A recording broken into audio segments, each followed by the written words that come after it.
Þetta var skrítið leikur, allt í játnum í fyrri hálfleik en í seinna hálfleik var bara eitt lið, menn hvaða breyting var þetta eiginlega? Mér fannst við svona ná að halda út í 40 mínútur í dag, annað en kannski í síðasta leik. Mér fannst það svona aðalbreytingin, þú veist, við náðum að halda ákæðunni og varnarleiknum í 40 mínútur, nánast allan tíman. Og á endanum fannst mér kannski bara Grindvíkingarnir vera orðnir svolítið þreyttir í restina. Þeir virkuðu mjög þreyttir og menn að DeAndre Keynes var algjörlega óstöðvandi í leik 2. Hann virkaði þreyttur á mig.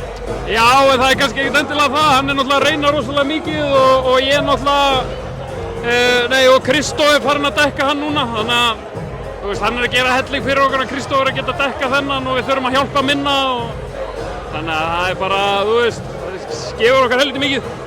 En eins og við vitum, en þetta er stórsigur 80-62, en þetta telur bara nákvæmlega jafn mikið í stóra sammenginu. Þetta er bara einn leikur, 2-1. Já, bara einn leikur og svipa á eftir fyrsta leikinn, þú veist, það þarf að vinna 3 leiki og við, þú veist, þurfum að gera það og við ætlum okkur það auðvitað á sunnudaginn.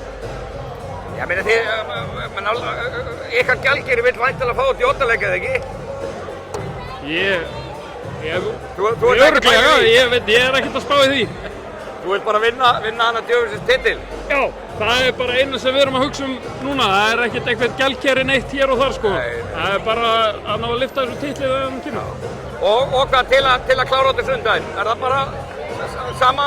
Já, það er náttúrulega bara áfram ákefð og varnarleikur sérstaklega og það er það sem mun gefa okkur, sem er búin að gefa okkur allt í þessari seríu, þú veist, ef við spilum góða vörn þá er sóknin okkar betri. Ok, frábært, lögum. Takk.